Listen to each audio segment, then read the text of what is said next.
We're flying with the only 5-star rated airline from China, Hainan Airlines.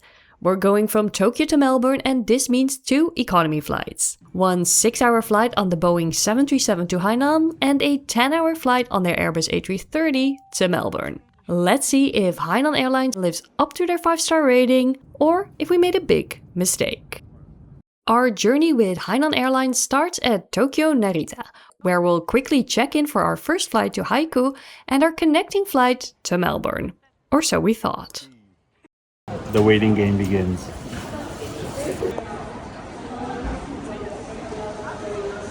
Well, we are way past the time that the check-in line was supposed to open. It seems like we're gonna be stuck here for a while. 1:30 now, but it's moving. Almost there. Almost there. So close. We finally made it through! During check-in, we were informed that our luggage won't be labeled through to our final destination, even though the flight was booked as one ticket. So we'll have to pick up our luggage at Haikou and drop it off again. Will this be done in a separate area or through general arrivals? We were about to find out in 6.5 hours. And luckily, boarding went a lot smoother than check-in. Our first flight will be with the Boeing 737-800 in A330 configuration, which for a 6.5 hour flight is not ideal.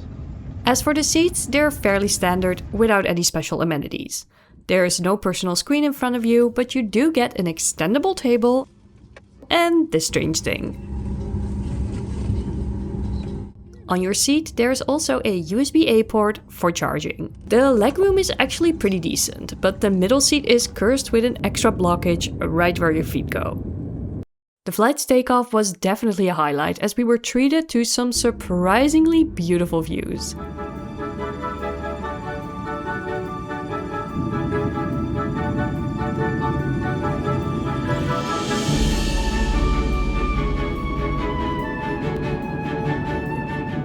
Yes, you saw that right. We flew right over Mount Fuji.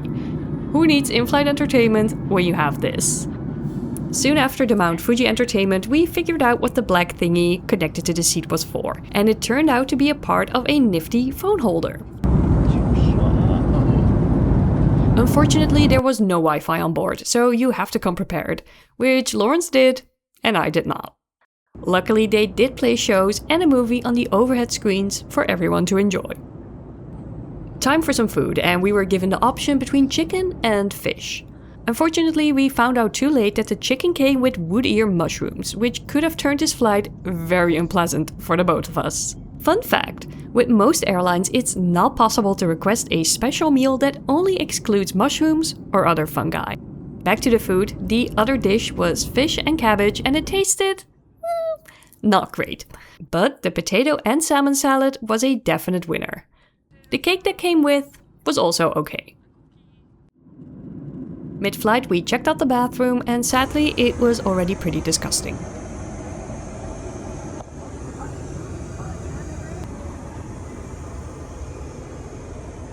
After an uneventful rest of the flight, we landed at Haikou International in the dark.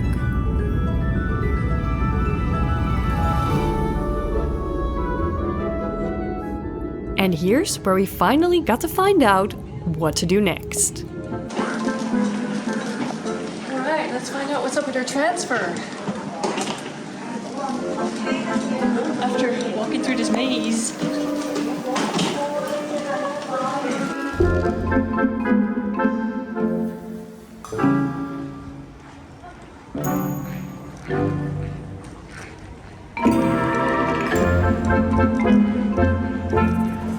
Well, so far everything is super confusing. So we probably have to pick up our baggage. Not totally sure, even though we have a connecting flight. Yeah. So we'll see what happens. So this is it. Time for the moment. Can we A, pick up our luggage with a special transfer, or B, are we officially entering the country and checking in again? It's B! Haikou Airport does not do international to international transfers, despite booking your flight in one ticket. International airside transfers in China are only done at a few major airport hubs, of which Haikou in Hainan is as to date not a part of. So we headed to the departures hall to check in again. You are now entering China. Bon voyage. Laura? Bon voyage.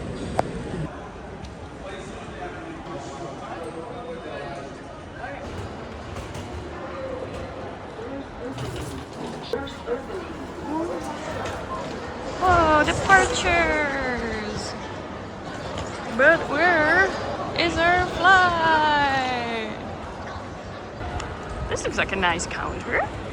Alright, we just found out that, update, we cannot check in yet. We cannot drop our bags or anything. We cannot go to customs because you have to wait until 12 o'clock and it's 8:40. 8:40, so we have to wait at least 3.5 hours before you can go to customs. That doesn't sound like 5 stars so far, but let's see if the flight is any better.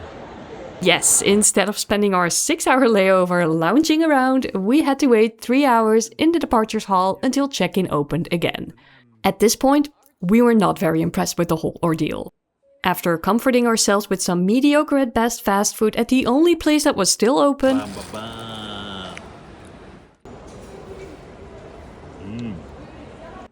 we found a spot to rest before check-in opened. For the Hainan experience, you're going back into another line. Waiting again. Right, Laura? Yeah. Well, that took another 35 minutes, but we made it. So let's go on this midnight adventure and get out of China again. And finally, 6 hours after landing, we made it to the gate. So we finally made it. We are at the gate. We are now getting ready for our 10-hour flight to Melbourne, and we're gonna find out if they can tilt the 5-star rating a little bit in our opinion, because so far so meh. Boarding went pretty smoothly and started way ahead of schedule. It was also just our luck that we got to witness the coolest guy at the airport. Get out the way, who got a watch, who got the time, I'm raising the clock. Even in my feelings, grind don't stop. Got big dreams, want bigger rocks. I got plans, who got talk. Heard it's real cheap, but it's really cold. This is the best thing to happen all 6 hours. Is he gonna crash? It's going so fast. Here we are inside the Airbus A330, and to start on a positive note, it's configured in a 242 setup. Our favorite. As for the seats, they come with adjustable headrests. And for this flight, they also provided a pillow with a nice cover, a blanket, and a small amenity kit that includes socks, an eye mask, a toothbrush, and earplugs. For economy, this is a really good added bonus. There's a power outlet underneath the seat, and in front of you you'll find a cup holder and a regular foldable table. The legroom for these seats was pretty okay. Now, in case you plan on booking this flight without paid seat selection and want to move to a free seat without paying, think again. So they have a secret tactic here. They let everybody board very soon, and then they use all the time to upsell seats. So they keep upselling seats to everybody. That's why they all like taking a lot of time with boarding and everything. We found out the secret.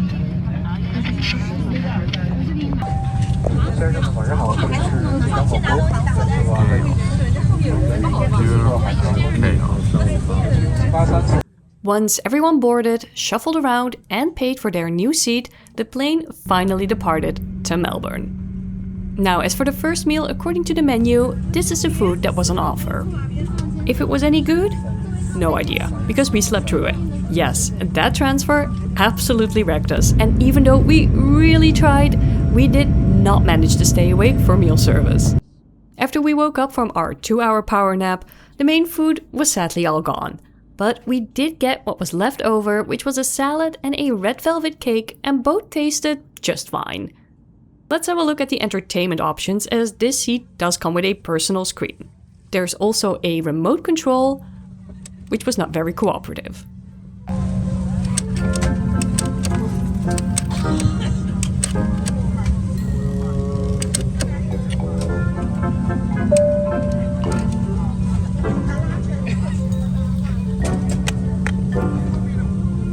The non-Chinese spoken content was not super extensive, but there were still some different options to choose from, which, to be fair, kind of makes sense for a Chinese airline, and luckily there's always the in-flight map to the rescue. No no offense, but this is a map. There was also Wi-Fi on board, but it can only be used for entertainment to be played on your own device. Of course, we also had to see what the onboard toilet was like halfway during the flight. So it turns out we've been using the business class toilet all along. There is one at the back of economy as well. I tried to use that one after I found out, but it's disgusting. So this one is just slightly nicer with the flowers and the ritual soap. But weirdly enough, nobody is stopping you from entering the business class cabin. I know on other flights, they are really strict about that. But here, they're like, don't care. So that's really interesting so far. Beside that, there was another issue.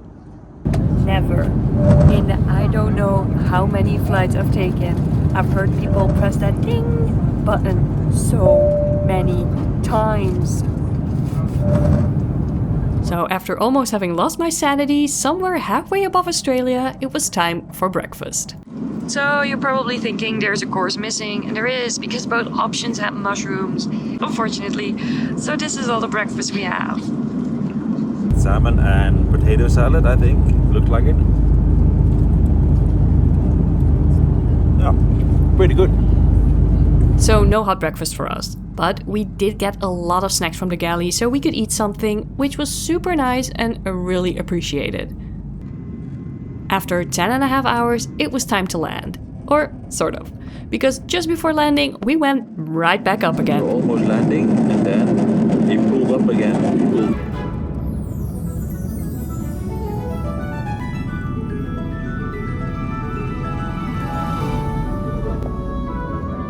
And after some 30 minutes of hovering above Melbourne, we finally touched down. And it was rough. Before we draw any conclusions, let's take a look at the price. We found an amazing deal and paid 220 euros per person, including paid seat selection, for a one-way flight.